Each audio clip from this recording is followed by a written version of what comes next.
The past few years, Infiniti has seemed about as industrious as a rudderless summer house guest who spends extended periods floating in the pool. The brand has been largely unbothered by new model introductions, save for a redesign of the 3-row QX60 for 2022. And while, on a personal level, we can admire such a relaxed attitude, it's probably not the best strategy for a car company. Evidently, Infiniti has awakened to that reality and is wiping the sleep from its eyes. We've seen a string of concept cars, but the effort really begins here, at the top of its lineup, with the redesigned QX80, arguably the brand's most significant new vehicle since the original Q45. The design was previewed by the QX monograph concept, but a better descriptor for the production model might be QX monolith. Given the slab sides, flush door handles, unified greenhouse, and bluff front end punctuated by a towering grille, with a light-up logo. Natch. Some may remember Infiniti's Rocks and Trees advertisements that showed nature scenes rather than a car. A fascination with the outdoors apparently still has a hold at Infiniti, as the company likens the new QX80's grille to a bamboo forest. While its taillight treatment is supposed to recall reflections of light upon a body of water, although more imposing in appearance than its predecessor, the 2025 version is just an inch longer and fractionally wider. Although it's taller by 4.3 inches with its air springs fully inflated. Effectively, it could slip into a made-to-measure car cover for a Cadillac Escalade or a Lincoln Navigator. So close are its dimensions to those two key competitors. It's a bit of a step up to the helm, and the running boards are fixed, not power retractable as in the Escalade and the Navigator. There's not a bad seat in the house, with large front chairs that remain comfy even on a day-long road trip.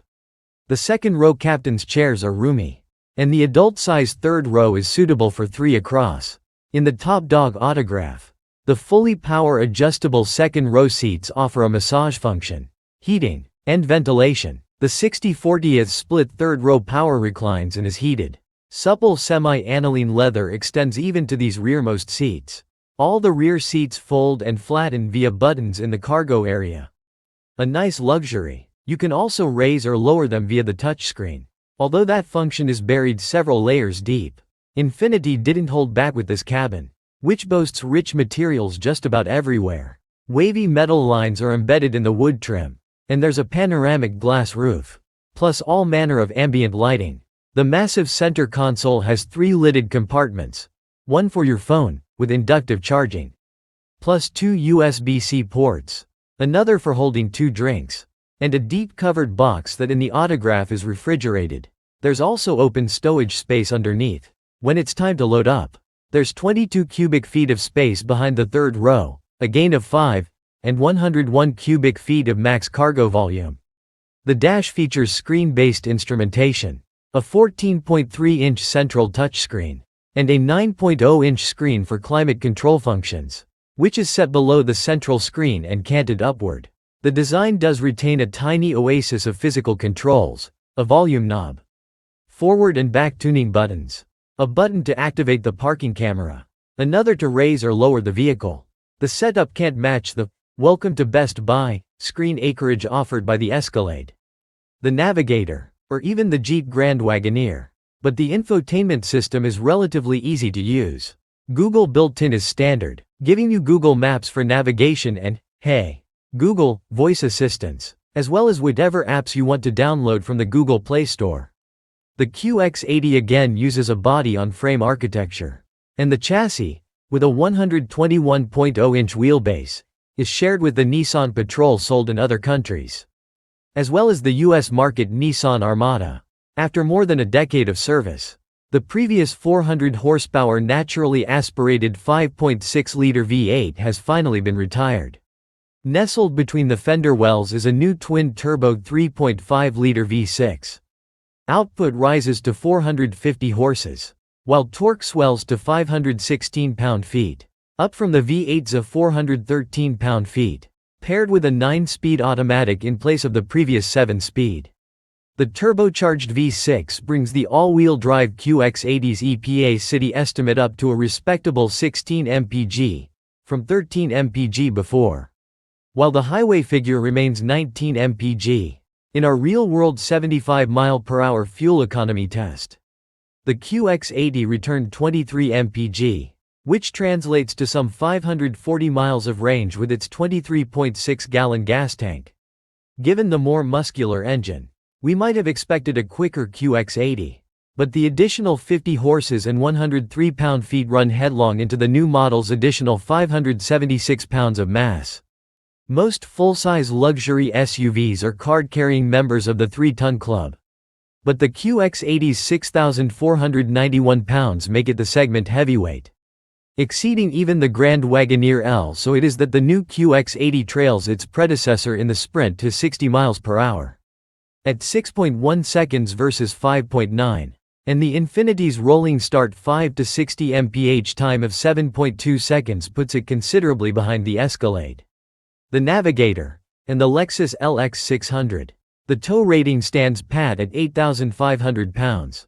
If your trailer is heavier, the Grand Wagoneer is the beast of burden in this class, with a max tow rating of 10.000 pounds.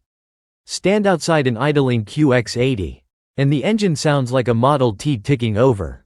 But inside, it's quieter than the competition, with just 65 decibels reaching the driver's ear at 70 miles per hour. The diagonally connected hydraulic anti-roll system that impressed us in the previous model is gone. Instead, all QX80s, save for the base version, ride on air springs with adaptive dampers. And the suspension attaches to a frame claimed to be 57% better in lateral stiffness. Despite the loss of the hydraulic system, we found that this tall schooner gamely resists body roll in sweeping curves. It also holds on for 0.78 grams on the skid pad. A good showing for a vehicle of this type. The ride disappoints and jiggles your soft parts over broken pavement. And we found little difference between the standard and sport modes. That's on 22-inch wheels, which are standard on all but the entry-level trim. The air springs can raise the body 2.1 inches to increase ground clearance or lower it 2.8 inches when parked for easier access. To decrease drag at cruising speeds, the QX80 lowers itself by 1.2 inches. The steering, now with electric rather than hydraulic assist, retains the effort of its predecessor but keeps the road feel further away. The move to electric power steering allows for automated helpers.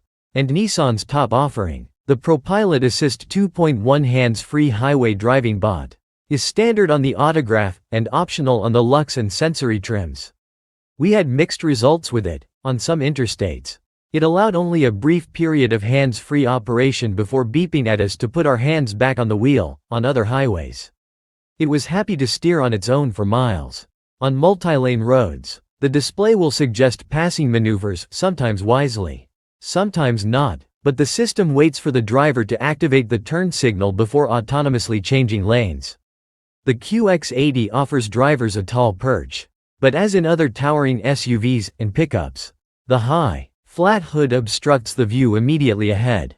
In the QX80, however, technology rides to the rescue with the camera system's invisible hood view, which projects a widescreen image of what's hiding in front of the snout. The image spans both front displays and is a boon for parking. The system's front wide view helps the driver peer around corners. Helpfully, the camera can be called up quickly via a dedicated button, which also cycles through the different views. There's also some sillier tech, like an in-car camera system, which can project an image of rear seat riders onto the front screen, or take video and selfies.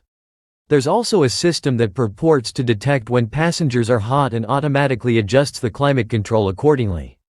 The top trims get a Klipsche audio system with 24 rather than 14 speakers, including one attached to the driver's headrest when a paired phone takes a call.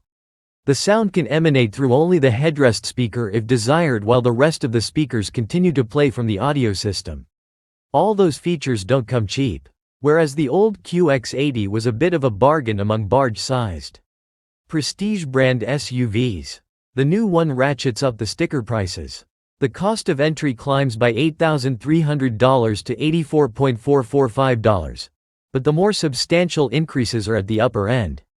The penultimate Sensory model, formerly the top version, requires a check for $102,640. And the new top-of-the-line autograph trim level rings in at $112.590. The redesigned QX80 is evidence that Infiniti is no longer adrift. This three-row SUV makes a strong visual statement, with a design language that Infiniti says is setting the template for future models. The QX80's interior finishes and tech features are now finally up to class levels. The vehicle could do with more chassis fettling, however, to bring ride quality up to snuff. Then again, many of us are a little groggy upon arising from an extended nap. Maybe car companies are no different.